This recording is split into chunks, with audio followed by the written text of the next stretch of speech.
Everybody, Saturday morning we had a really good night here on the island. No rain, gentle breeze, not too cold, pretty much peaceful night, except for the mosquitoes. Last night and this morning were ferocious as usual out here. Strange how there's so much beauty and then there's this little annoying bug that attacks with a ferocious fever. That's sort of strange, and they want to eat your blood, you know? They're trying to suck your blood. That's sort of strange to me, like how did they get here? But other than that, it's very peaceful this morning. We got overcast skies and a nice light breeze. Had some oatmeal for breakfast with chia seeds and walnuts. Really good. So, don't have too much to share this morning other than the energy here is really different. It took my body all night to adjust. When I landed on the island, I was buzzing. My head was dizzy.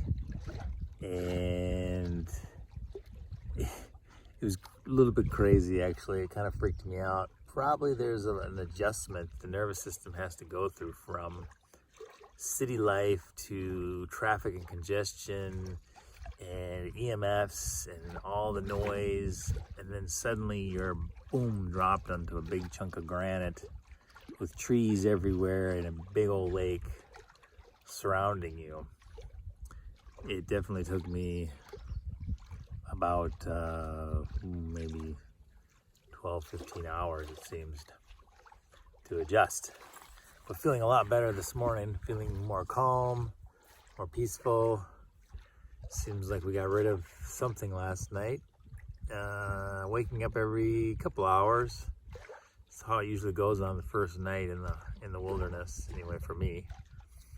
And if you're ready for it and you know that it might happen, it's a little less stressful. So I did recall having something similar on prior trips. So it was a little nerve-wracking, but you know, we did some breathing, some meditation, some staying calm practices, and that worked pretty good.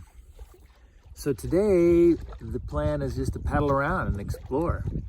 And keep the same campsite, make it really easy.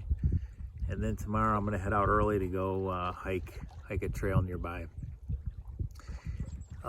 So I think these experiences definitely change us. I know it changes me every time I come out here. I'm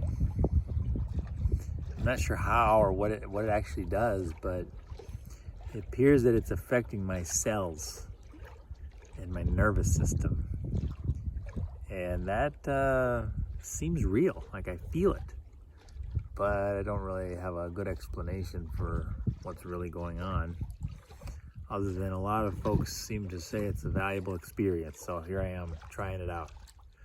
I'll let you know. And there's little chipmunks and squirrels that are very friendly on this little island. How they scamper about. There's one small brown squirrel and one chipmunk that I've seen so far. And I passed some turtles in the creek. That's about it. So I'm just really mellow right now and just chilling and realizing that there's so much peace when you get away from everything. And how is it we could create that peace when we are all together? It seems it wouldn't be that hard. It seems like all the people I know, like literally all the people I know, hundreds of people, all the people I work with, all the people in my social sphere, all my family and extended family, all of them, 100% of all the people I know desire to live peacefully. They like their neighbors, they're kind to everyone, they share, they're loving, they're peaceful, they want to be healthy. So if everyone wants that, then why is it so hard to attain? That seems to be a question that doesn't seem to be asked, because if it was asked more, we would find an answer. So all of the, what do we call it? Negative forces, all of the detrimental forces, all of the toxins, all of the chemicals, all of the psychological torture, all of the Hollywood mayhem, all of the music mayhem, all of the food mayhem, all of the water mayhem, all of it is caused by a very small group of people. And somehow we have allowed that small group of people to impact the whole world. Because as far as I can tell, nobody wants that. But it's been slowly kind of put upon us that we've accepted it. And now we're living with it. And the people we have elected into government are implementing it.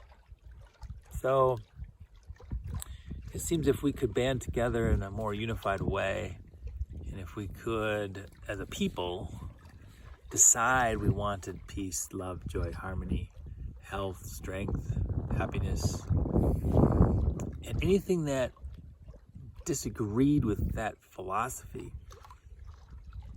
and it could be extremely varied. It could be very inclusive of all peoples, all cultures, all races, all religions. Because there's not a person on the planet that if you, for themselves, maybe there's a couple, maybe there's a few, but 99.9% of people themselves want to be healthy. Now, they may not want health for everyone else. There are people who want to kill and destroy and maim others.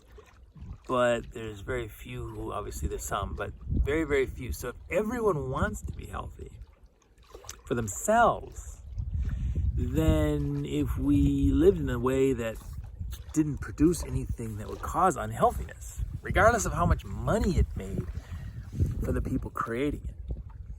So if it's the money and the corporations that are creating toxic chemicals and toxic substances, and putting fluoride in our water and spraying chemtrails in the sky and polluting the earth, then there has to be a reason, and that reason is not good.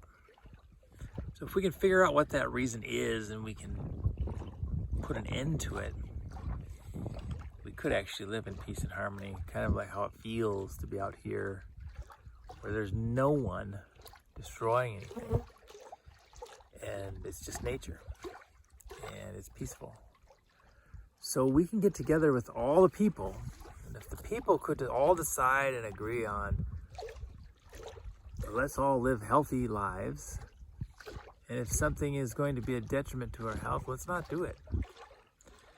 Let's destroy all of the chemical toxins. Let's not use them anymore. Let's put down all the planes that are spraying chemicals. Let's ground them all. Let's purify all the water in all the municipal systems. Never put fluoride in that water again. There are ways to purify water without any of those things. They are detrimental to people's well-being. So we got to have clean water. We got to have clean air. And we have to have fresh organic food that's not laden with glyphosate, GMO, manipulation, toxic chemicals, and so on. It's pretty simple. We just need clean air, clean water, healthy organic food. And that's what everybody wants. Literally everybody wants that. So why don't we have it? Why don't we have it? That's the question I want to explore. And I think a lot of us know the answer, but how do we stop it? That's another question. That takes unity. It takes collaboration of large groups of people to vote, to lobby, to petition, to change the system, or just something would have to cause the system to crash and crumble. Maybe that's what we're involved with right now in 2020. Maybe the system is crashing and crumbling. The economy certainly is crashing and crumbling.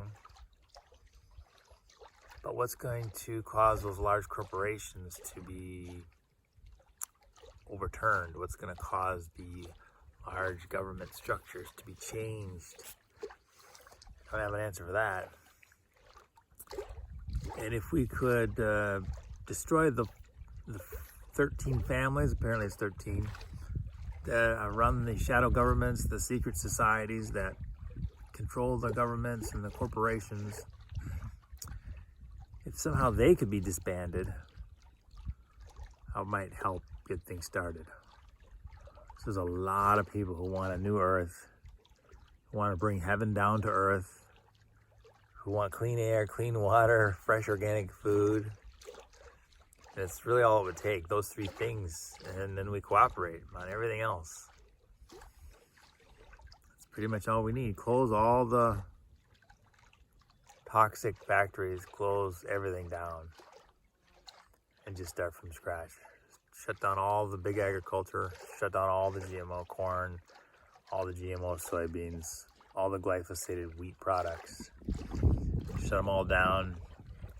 Use our tax money and government subsidies to give everyone who wants to farm a fair living wage to farm and grow organic vegetables. Subsidize vegetables instead of corn. Subsidize vegetables instead of soy.